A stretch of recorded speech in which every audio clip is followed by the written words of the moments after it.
I'm in Edmonton covering the federal government's regulatory hearings into the proposed Northern Gateway pipeline. I've been critical of the hearings. They're disorganized, they're biased against the oil patch and in favor of anti-oil activists, and they've been taken over by foreign special interest groups. I've publicly called for the chief bureaucrat in charge, named Sheila Leggett, to be fired.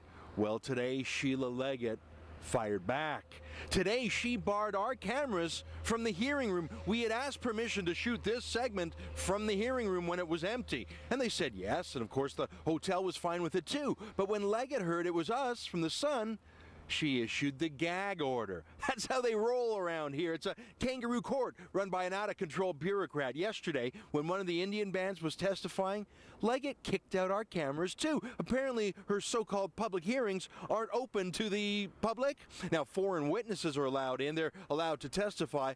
But loyal Canadians like me, not so much. You see, real courts in Canada are open to the public. In only extreme cases like those involving minor children who've been abused are gag orders issued. But in Leggett's kangaroo court, her anti-oil sands propaganda has to be kept secret from the prying eyes of the public. But my favorite little censorship trick was early in the morning. Leggett runs a multi-million-dollar government inquiry. It's a public affair in the public interest under the rule of law, secular law. But she thought she'd started off with a religious ceremony, a pipe-smoking ritual led by some of the protesters. So, of course, the Sun was banned from taping that spectacle, too. Leggett is right to be ashamed of what she's doing. I understand why she keeps banning us. She's a national embarrassment and doesn't want the proof of it on tape. Now, I've been in Edmonton all day, but not Leggett. She packed up after just 15 minutes of work this morning. She's probably still in town, but she's not working. I'll tell you more about why she left so early later. But first, some background. Sheila Leggett was appointed 3 years ago by the Conservative government to look into the economic environmental issues involving the proposed pipeline. Fair enough. Let me say that again, though. She's already been reviewing this thing for 3 full years. Now, my criticisms of her in the panel so far have been that they have allowed themselves to be hijacked by foreign lobbyists who boast about how easily manipulated Leggett is. I mean, take our old friend Eric Swanson from the radical lobby group called the Dogwood Initiative. He received more than $600,000 from foreign interests to bog down the review, and he did. He boasted he personally signed up 1,600 people to testify before Leggett's committee with the sole purpose of slowing it down. Here's a clip of Eric making that boast on TV. We're actually very happy. We helped sign up 1,600 people to participate at those hearings. You know what? He succeeded. Before the panel even met for the first day, Leggett announced she's going to tack on an extra year just to hear from all of Eric Swanson's Occupy Wall Street ragamuffins that he's signed up. That's in addition to hundreds of foreign citizens, an entire elementary class of kids, fake names like Captain Jack Sparrow and someone called Caveman, and dozens of people all signing up with the same email address. I mean, the thing's been rigged. No wonder Joe Oliver, the Natural Resources Minister, condemned the process that having been taken over. But it wasn't until I arrived here in Edmonton that I realized how true Oliver's accusations were. I've always admired the oil sands industry, real men and women doing real work. It's an enormous business, but unlike, say, my own job of just talking for a living or my earlier job of being a lawyer, this is real work. I mean, really making things, building things. I mean, sure, there are bureaucracies in the oil patch too, but at the end of the day, they produce oil that's turned into gas for our cars and petrochemicals that are used for everything from iPhones to toys. I mean, my point is, they're makers. After a day's work, they don't say, I wrote this awesome memo. They say, I made things. I gave a city power and warmth. That's what they do here. They're not in the BS business. Even driving into the city of Edmonton, you see just how serious a town it is. Heavy trucks, cranes, machine shops, the gateway to the oil sands. But here's what I discovered at the Wingate Hotel, where these hearings are, a hotel like so many others in this town that survives on the oil business. I discovered that there's a second parasite industry that's latched on to the first. An army of people working in the oil patch, but not producing oil. They're producing red tape, and they're making a keen living off it. In this one project alone, the proposed Northern Gateway pipeline in BC, there are 3 members of this review panel. There are the translators, there are press aides, there are secretaries, logistics officers, booking hotels and flights, webmasters. It's as big as a mid-sized company, and it's been humming along for 3 full years, and it's now sure to continue working at least another 2 years if you call what they do work. Oh, they're busy, all right, and they bill taxpayers by the million. But they're not actually producing anything except talk. Talk about your carbon dioxide emissions from these folks. And then there's one of these absurd, out of control panels for every single energy project that the government approves. It's a disgrace that an entire country of hard-working men and women must wait for such paper pushers. It's a national problem that a $5 billion construction project and the thousands of jobs that'll come with it and the $20 billion a year in oil we'll sell to Asia must wait for Leggett and her red tape industry before they can get to work. And although Leggett has allowed 4,522 people to sign up to testify before her roving panel, she's so incredibly disorganized that today her crack team of bureaucrats heard from just one single person for a grand total of 15 minutes. Let me explain that again. There are more than 4,000 people who have registered to testify, and Leggett has promised that they'll all get a chance to talk before she lets the pipeline go through. But after hearing from just one person for 15 minutes, she knocked off work for the whole day. She worked for less time than her morning coffee break took, but she and her whole little team got paid for a full day's work, and their flights and their hotels. But more than the wasted money, there's the wasted time. If she continues this way, hearing just one person in a whole day, it will literally take 20 years for her to finish hearing from all the witnesses if she goes 5 days a week. This is what a $5 billion construction program is waiting for because Sheila Leggett's one-ring circus is incompetent. But I found something even more incredible during my visit here, and it's this.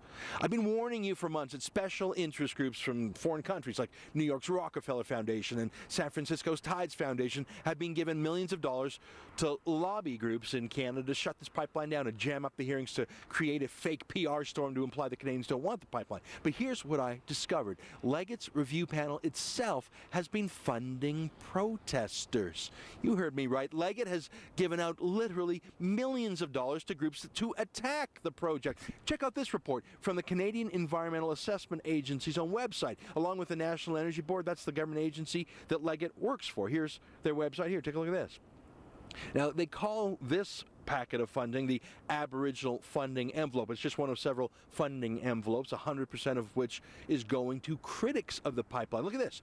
$2.4 million of tax money went to dozens of Indian bands, paying them to come to protest. Many of the bands in question aren't even affected by the pipeline. It's an hour's drive away from their reserves. But Leggett's panel gave $2.4 million to them to come protest, like $300,000 to the Kitimat Band, like $250,000 to the Hartley Bay Indian Band. What exactly does that money go for? I mean, other than to gum up the review panel by a few more years, how can you even spend that much money making a presentation to Leggett? Well, like I said, it's an industry with lawyers and spin doctors who are being paid very well to oppose the pipeline, all paid for by the pipeline review panel, all paid for by you. Scroll down that list again. Scroll down. Here's my favorite, the Enoch Cree. I talked to one of their guys yesterday. Take a look at some of the clips of my brief interview with him. Does the pipeline actually cross over the Enoch Reserve? Well, we do have land north, and that it does pass through our traditional northern lands. But not the reserve itself? Not this reserve, no. Enoch Reserve, there's oil and gas production on band lands right now, am I right? Yeah, that's right. How come you're against this oil and gas, but you're okay with the oil and gas on your band? Well, I think on a larger scale, this one would pose more of a threat, and like I said, it would indeed jeopardize what we have had used our traditional lands for many years. Now, Enoch's one of the wealthiest bands in Canada from oil and gas. Do you think that this pipeline, if it's done correctly, could provide wealth to other Indian bands too? I think it could. It could, but then again, I guess we have to figure out what's more important for us, whether it comes down to the money or the future sustainability of our people. So first thing is, the pipeline doesn't actually cross his band territory, but he got $25,000 to oppose it anyway. He didn't have to fly into the hearings either. He was a 30-minute car ride away. Even a stretch limousine would only cost $100, but he got $25,000. But my favorite is that the Enoch Band is one of the richest bands in Canada from oil and gas money. That's why he's dressed in a $400 jacket and that Oilers hat. Yeah, oil. That's just the perfect finishing touch, don't you think? Oil and gas is fine by him. for him to get rich, but not for other bands, apparently. This is the merger of the environmental industry and the industry. People getting paid to go through an endless process involving lawyers and bureaucrats, people who don't actually do a damn thing for the country. And that's on top of an estimated $100 million that Enbridge itself has spent in Aboriginal outreach and consultation, and on top of their promise to give Indian bands 10% ownership in the $5 billion pipeline itself. Fine. You know, let's call that a guilt payment. Hell, let's call it a rent check. At least, as the hypocrite from the Enoch band proves, he's willing to accept oil and gas as long as he gets rich off it. Fine. So let's just say that this entire $2.4 million is just added on top of the $100 million Enbridge has paid and the $500 million in ownership they're going to pay to Aboriginal bands. Fine, call it a royalty payment to Indian chiefs, even to the ones whose reserves aren't going to be touched by the pipeline. Fine. But what about this? Look at this. This is a list of non-Aboriginal lobby groups that Leggett's review panel has paid money to. About $500,000. Look at that first one. Forest Ethics. That's an extremist lobby group. It's not a scientific group. It is a partisan lobby group. They are based in San Francisco.